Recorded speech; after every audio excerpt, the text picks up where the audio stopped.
আজকের ইফতার এবং দোয়া মাহফিল অনুষ্ঠানের সম্মানিত সভাপতি মঞ্চে উপস্থিত বাংলাদেশ জাতীয়তাবাদী দল বিএনপির সম্মানিত মহাসচিব জনাব মির্জা ফখরুল ইসলাম আলমগীর, উপস্থিত স্থায়ী কমিটির সম্মানিত সদস্য জনাব সালাউদ্দিন আহমেদ সহ উপস্থিত নেতৃবৃন্দ এবং আমার সামনে উপস্থিত বাংলাদেশ জাতীয়তাবাদী দল বা বাংলাদেশী জাতীয়তাবাদের আদর্শে সকল এখানে উপস্থিত এবং অনলাইনে কানেক্টেড সকল সাইবার যোদ্ধাগণ, আসসালাম আলাইকুম। প্রথমেই আমি আমাদের সাইবার যোদ্ধাগণকে আন্তরিকভাবে ধন্যবাদ এবং শুভেচ্ছা জানাচ্ছি। শুভেচ্ছা জানাচ্ছি এই কারণে, আপনাদের সাথে খুব সম্ভবত এটাই এত বড় স্কেলে এটাই আমার প্রথম এরকম একটা ইন্টারাকশন। এবং ধন্যবাদ জানাচ্ছি যে যেদিন থেকে বাংলাদেশের ঘাড়ে, বাংলাদেশের জনগণের ঘাড়ে, বাংলাদেশের গণতন্ত্রের ঘাড়ের উপরে স্বৈরাচার চেপে বসেছিল, তখন থেকে আপনারা আস্তে আস্তে সংঘবদ্ধ হয়ে ছোট পরিসর থেকে শুরু করে বড় একটি পরিসরের মাধ্যমে যেভাবে আপনারা জনগণের কথা তথা বিরোধী দলীয় নেতা কর্মীর কথা আপনারা তুলে ধরেছেন আপনাদের প্ল্যাটফর্মগুলোর মাধ্যমে একত্রিত ভাবে, যে যুদ্ধ আপনারা করেছেন, যার কারণে আপনাদেরকেও বিভিন্ন রকম অত্যাচার নির্যাতনের মধ্যে দিয়ে যেতে হয়েছে অনেককে, সেগুলো পেরিয়ে আজকে আপনারা এখানে এসেছেন। এবং যে পরিস্থিতি মোকাবেলা করে আপনারা এসেছেন, যে কঠিন পরিস্থিতি, সেই পরিস্থিতি সাহসের সাথে মোকাবেলা করার জন্য আপনাদেরকে আন্তরিকভাবে ধন্যবাদ জানাচ্ছি আমি প্রত্যেকটি প্রত্যেকটি মানুষকে, প্রত্যেকটি যোদ্ধাকে। প্রিয় সহকর্মীবৃন্দ, এখানে বক্তারা বিভিন্ন বক্তব্য রেখেছেন। মহাসচিব সাহেব ওনার বক্তব্যে একটি কথা বলেছেন, আমিও নোট করে রেখেছি যে এই কথাটি বলবো আপনাদের সামনে। সেই কথাটি হচ্ছে, আমরা যারা রাজনীতি করি, রাজনৈতিক অ্যাক্টিভিস্ট বা রাজনৈতিক কর্মী, আমরা গত কিছুদিন ধরে বলছি যে যে ষড়যন্ত্র ছিল দেশের বিরুদ্ধে, দেশের জনগণের বিরুদ্ধে, দেশের বাংলাদেশের গণতন্ত্রের ভিত্তির বিরুদ্ধে যে ষড়যন্ত্র ছিল, একটি ষড়যন্ত্র আবারও শুরু হয়েছে। প্রিয় সহকর্মীবৃন্দ, এটি যে শুধু কথার কথা নয়, বা এটি শুধু বক্তব্য রাখার জন্য বলছি না আমরা, বা আমাদের বক্তব্যের প্রতি যাতে মানুষ আকর্ষণ বোধ করে বা আকর্ষিত হয় তার জন্য বলছি না। আসলেও এইরকম একটি ঘটনা ধীরে ধীরে পাক খাচ্ছে, ধীরে ধীরে গড়ে উঠছে একটি ষড়যন্ত্র বিশাল। বাংলাদেশের অস্তিত্ব, সার্বভৌমত্ব, গণতন্ত্রের ভিত্তি, গণতন্ত্র, জাতীয়তাবাদী শক্তি, সকল কিছুর বিরুদ্ধে এরকম একটি ষড়যন্ত্র ধীরে ধীরে গড়ে উঠছে। আপনারা যারা অ্যাক্টিভিস্ট আছেন, নিশ্চয়ই আপনারা এটি অনুধাবন করছেন। সহকর্মীবৃন্দ, আপনারা কাজ শুরু করেছেন, আপনারা যারা যেখান থেকে, যেই প্ল্যাটফর্ম থেকে আপনারা কাজ শুরু করে থাকুন না কেন, আপনাদের সামনে একটিই ছিল, আপনাদের মূল যেটা, মত পার্থক্য থাকতেই পারে, কিছু কিছু ভিন্নতা থাকতেই পারে। কেউ কেউ বলেছেন বিভিন্ন রকম গ্রুপের বিষয় একটি আছে, কিন্তু দেখুন একটি বিষয় কমন কিন্তু হতেই পারে। আপনারা এদিকে পাঁচজন আছেন, ওদিকে পাঁচজন, এই পাঁচজনের সাথে ওই পাঁচজনের হয়তো কিছু কিছু বিষয় মত পার্থক্য থাকতেই পারে। কিন্তু আপনারা এই ঘরে আজকে যারা বসে আছেন, আপনারা অনেকেই যারা আজকে অনলাইনে কানেক্টেড আছেন, কেউ কেউ পার্টিসিপেট করেছেন, কেউ কেউ হয়তো শুধু দেখছেন। কেন দেখছেন, কেন কানেক্টেড আছেন যারা? কারণ তাদের এবং যারা বসে আছেন তাদের সকলের একটি বিশ্বাস, একটি বিশ্বাস, সেটি হচ্ছে বাংলাদেশি জাতীয়তাবাদ, বাংলাদেশ, বাংলাদেশি জাতীয়তাবাদ। এটি কিন্তু সকলের কমন বিশ্বাস, এর বাইরে কিন্তু এই মুহূর্তে কেউ নেই এখানে যারা আমরা বসে আছি বা যারা সংযুক্ত আছি আমরা।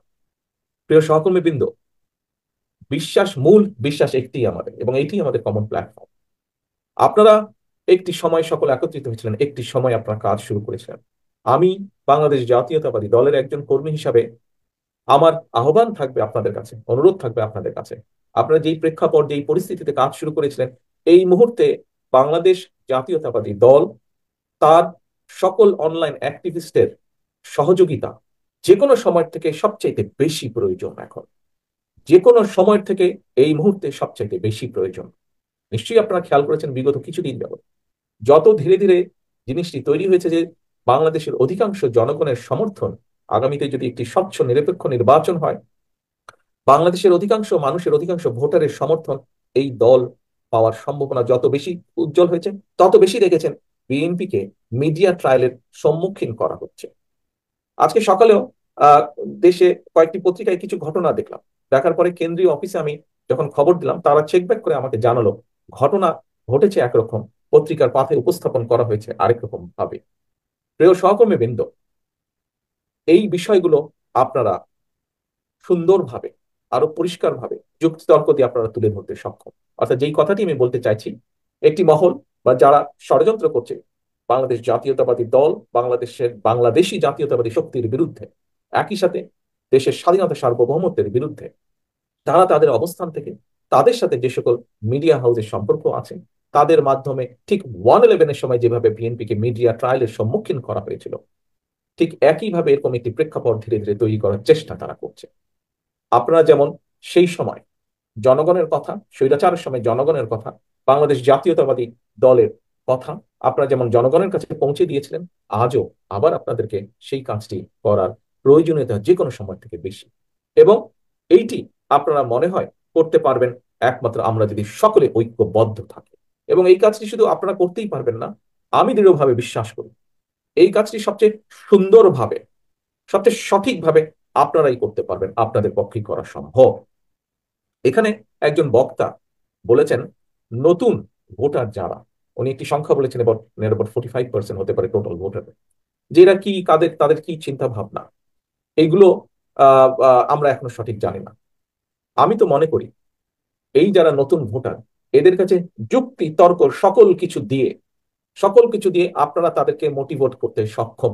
আমি এটা দৃঢ়ভাবে বিশ্বাস করি। আপনারা যারা আমাদের জাতীয়তাবাদী শক্তির অনলাইন অ্যাক্টিভিস্ট আছেন, দেখুন, খুব এক বাক্যে যদি বলতে হয়, দেশ স্বাধীনের পর থেকে এই মুহূর্ত পর্যন্ত বাংলাদেশে সংস্কার বলতে অথবা মানুষের এবং দেশের জন্য ভালো কিছু বলতে, সেটি আপনি স্বাস্থ্য খাত বলুন, সেটি আপনি কৃষি খাত বলুন, খাদ্য উৎপাদন বলুন, শিক্ষা বলুন, ইন্ডাস্ট্রি বলুন, আমরা বেকার কর্মসংস্থান বলুন, বিদেশে কর্মসংস্থান বলুন, আমরা যেভাবেই যেটি বলি না কেন, লোকাল গভর্নমেন্টকে শক্তিশালীকরণ বলুন, প্রত্যেকটি ফ্যাক্টস অ্যান্ড ফিগার ডাটা দিয়ে প্রমাণ করে দিয়ে দেওয়া যাবে যে বাংলাদেশ জাতীয়তাবাদী দল যতবার জনগণের সমর্থনে দেশ পরিচালনার সুযোগ পেয়েছে, এই সকল প্রত্যেকটি বিষয় বাংলাদেশ জাতীয়তাবাদী দল তথা বিএনপি সবচেয়ে বেশি অবদান রেখেছে, রাখতে সক্ষম হয়েছে। হতে পারে আরো কিছু করার হয়তো আমাদের ছিল, আমরা করতে পারিনি, সেটি আমাদের লিমিটেশন। কিন্তু এই মুহূর্ত পর্যন্ত এই মুহূর্ত পর্যন্ত বাংলাদেশের প্রায় প্রতিটি সেক্টর, যেই সেক্টর গুলোর পরিবর্তন হলে, উন্নতি হলে জনগণের ভাগ্যের উন্নতি হয়, দেশের ভাগ্যের পরিবর্তন হয়, দেশকে এগিয়ে যাওয়া বলে, এরকম প্রত্যেকটি কাজ সবচাইতে বেশি বিএনপি করেছে। যুক্তি তর্ক দিয়ে এগুলো আমরা উপস্থাপন করে দিতে পারি। কাজেই এই যারা নতুন ভোটার, দেখুন আমরা 31 দফা দিয়েছি, একটু আগে আমরা 31 দফার একটি সংক্ষিপ্ত ডকুমেন্টারি দেখলাম। 31 দফা আমরা দিয়েছি, আপনারা অনলাইন অ্যাক্টিভিস্ট, আপনারা দেখছেন, জানছেন, বাংলাদেশের মানুষ দেখছে, জানছে পুরো জিনিসটা।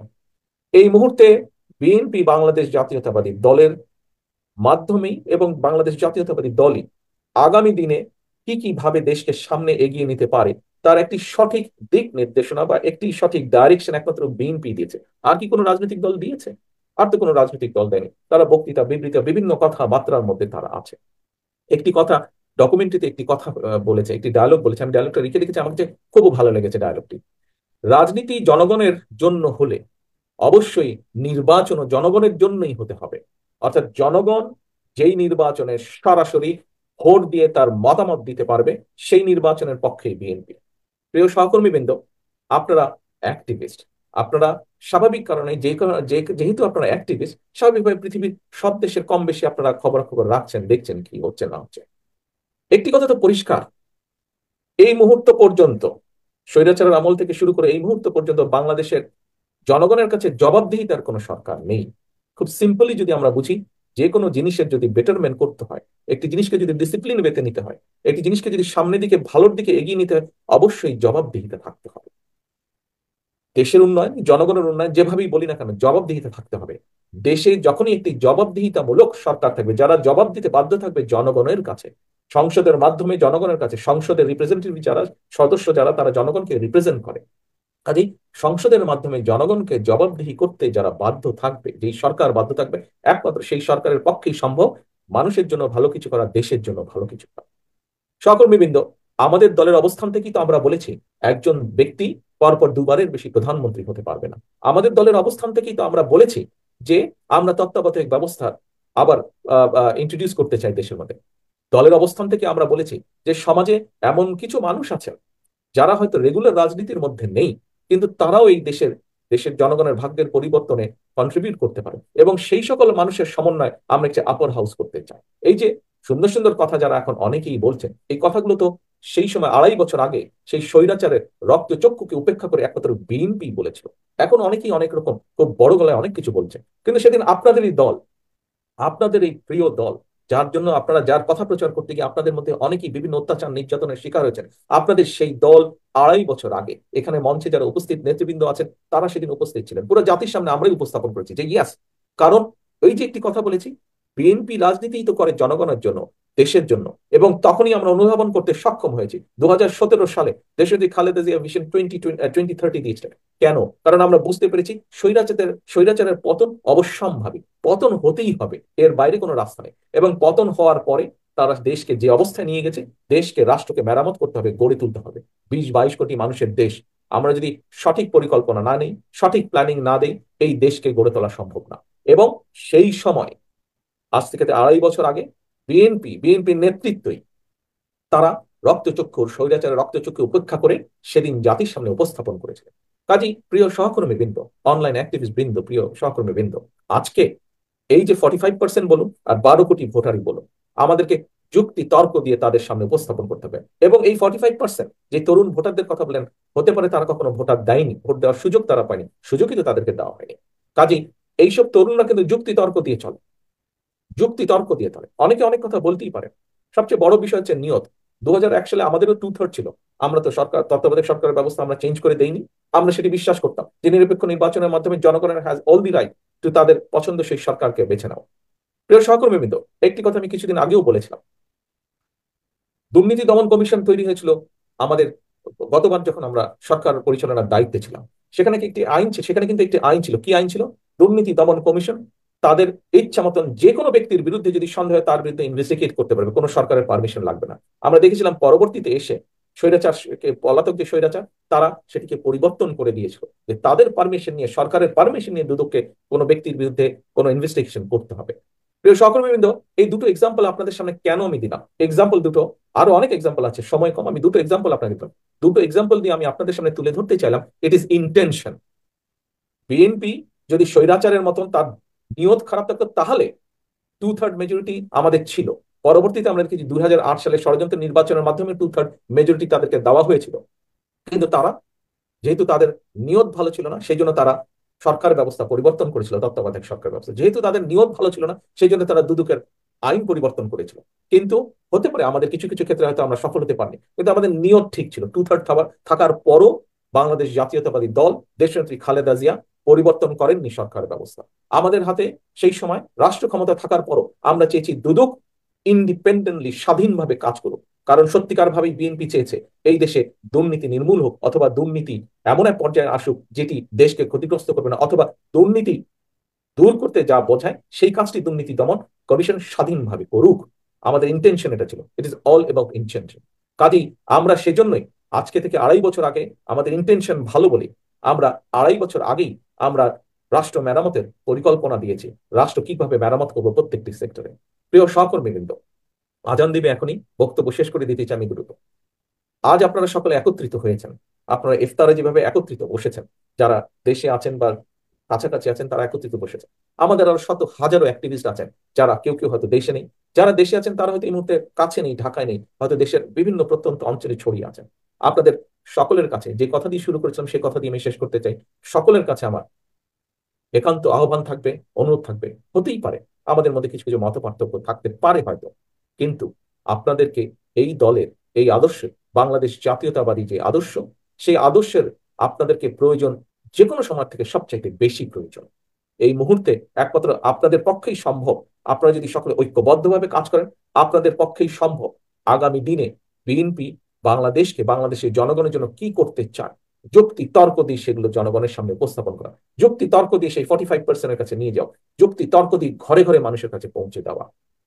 প্রিয় সহকর্মীবৃন্দ, আপনাদের ঐক্য, আপনাদের সহযোগিতা কামনা করে আমি আমার বক্তব্য শেষ করছি। ইনশাআল্লাহ সকলে ভালো থাকবেন, সুস্থ থাকবেন। আল্লাহ হাফেজ। বাংলাদেশ জিন্দাবাদ। বাংলাদেশ জাতীয়তাবাদী দল জিন্দাবাদ।